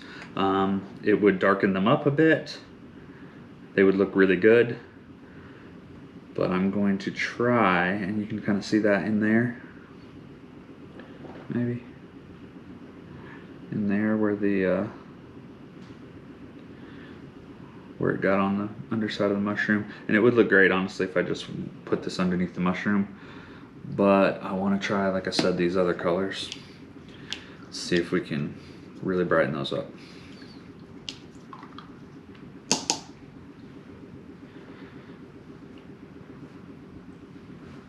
Okay, so mushrooms are going to be smaller. We're going to try Toxic Shader. And you can see I have not shaken these up. I don't really, shaking them up really just adds air bubbles in my experience. It says shake well on here. I typically don't, but you can. And it obviously recommends you to, but it's really watered down already, so it tends to just come out pretty easy. So that is a little bit of purple. I want to take this. We'll go back to our character brush, I think is what I got. Yep, character brush.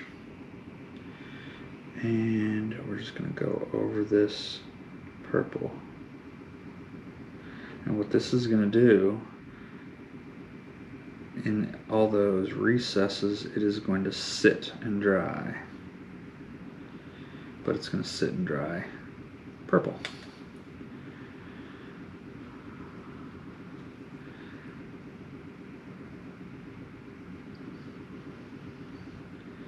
And it's not a big difference. It really isn't.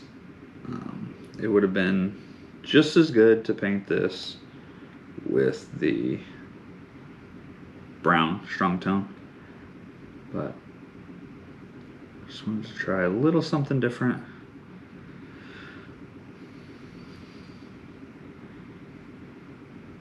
That way it doesn't darken these up. And then with the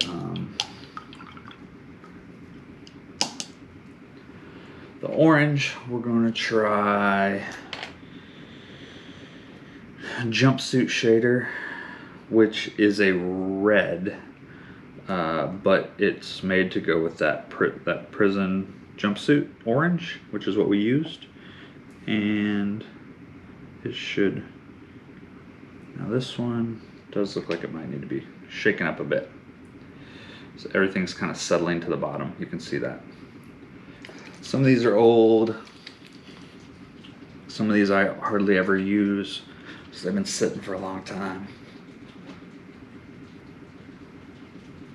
And you can see, maybe, this is already starting to dry on that rock. See how it's like starting to go, and like the high areas, it's just running off, and then it starts to puddle, which is exactly what we want it to do. And yeah, your base is going to look kind of nasty, but that's okay, because we're probably going to paint that base. I mean, I definitely am going to paint that base. Not in this video, but at some point I will paint that. Maybe put some grass on it, who knows. See if that helped at all. Not really.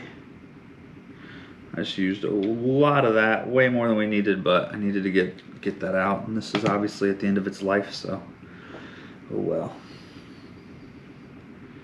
Okay, we are going to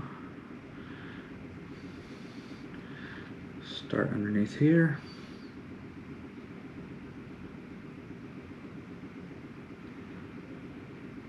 See how that really fills that in, and it's red on the orange really brings that out. So that looks good. Glad I went with this. The purple is, it's okay, it's iffy, but I'm really glad I went with this red. Yeah, that's gonna look good.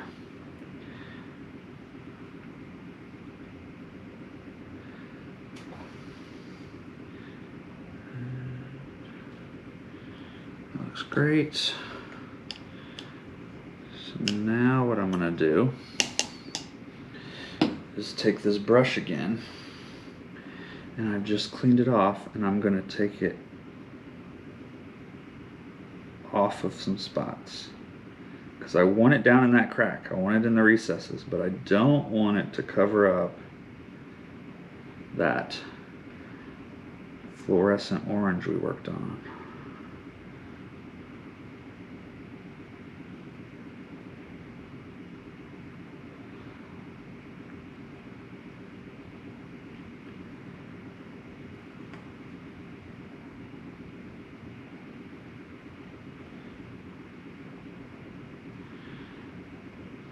That looks good. I'm going to put a little dab right here in this crevice to kind of accentuate it around the mushroom and the rock, I mean.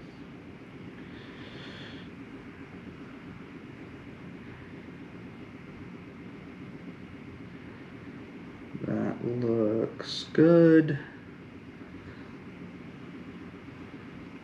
Do a quick check.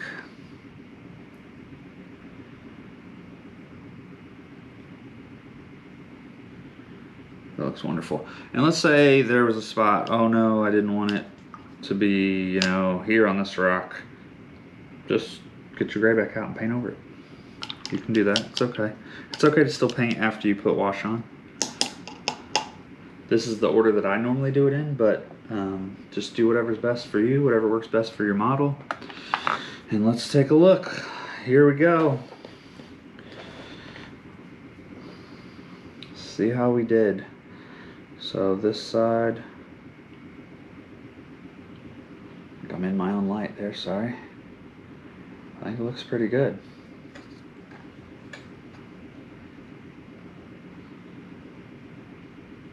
Oh, I think I maybe had that backwards. This side is this side. Nope. I think it's the same side. Thought the art was different, but I guess it isn't. That's it.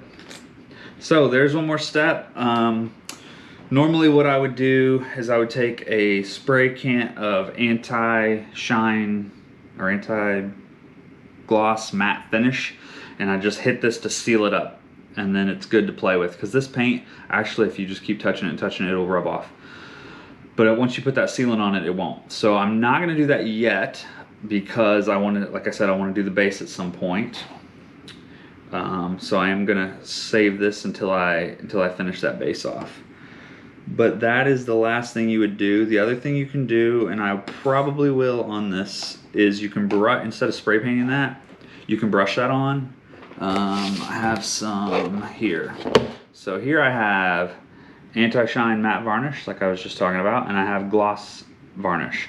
So sometimes the reason I have these two little bottles, because most of this time I do a spray can, but like I might want to gloss the gold on here, or the mushrooms, and anti-shine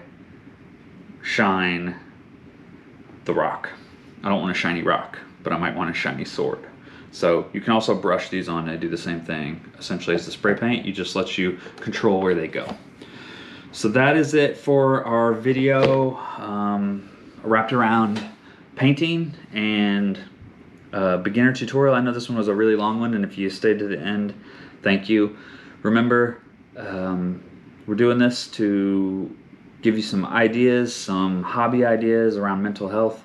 It's very important. We're raising money for the National Alliance of Mental Illness in the Indiana chapter, because that's where I live. But you can go to NAMI.org and donate your own, or you can use our pledge page and donate, and we really appreciate it. Any donations through our pledge page will put you into a tier, and we'll be giving prizes away from our sponsors. We got some great sponsors. Check out our sponsor page.